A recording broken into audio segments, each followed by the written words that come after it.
हाय लोगोफोर चेनेलखौ subscribe खालामाखैबा subscribe खालाम बेजों लोगोसे कन्टेन्टनि सावगारियाव थुना हो मानोना आं लेटेस्ट भिडिअ आपल'ड खालामनायखौ नोंनियाव सिगांसिन सहैनाय बायदि। हाय फ्रेन्ड्स वेलकाम बेक माय इउटिउब चेनेल क्रिएटर देरहा।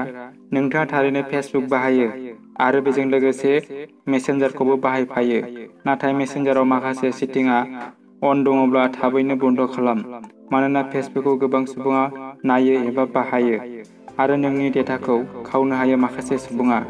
दा जोंनि डिउटि जोङो मालायनि डेटाखौ लांनो होआ, बिनिखायनो जोङो गाव गावनि डेटाखौ सेभ खालामनाया गोनांथार। भिडिअखौ लाइक खालाम लोगोफोर आरो भिडिअखौ जोबजासिम नायलां। फैदो अब्ला भिडिअखौ जागायनोसै।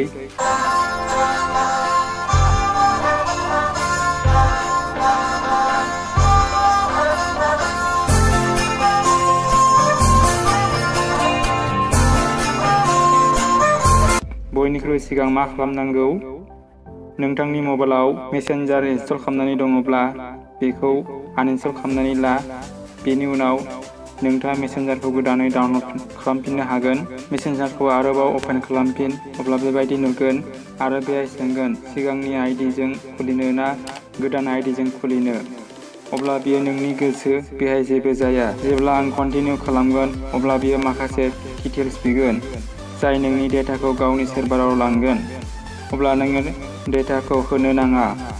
बेहाय खोन्थागोन text anyone in your phone. बेखौ नट नाउ खालाम, टार्न अन दा खालाम।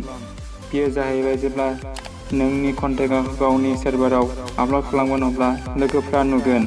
बिनि उनाव मबाइल नाम्बार बिगोन। मबाइल नाम्बारा जेबो खामानियाव होआ। नोंथाङा सिगाङाव फेसबुक खुलिजेनबा होनानै लाखाबाय, अब्ला बेयाव नट नाउ खालाम। बिसोर गासैबो फाल्तु खामानि। बिनि उनाव send and receive SMS in Messenger.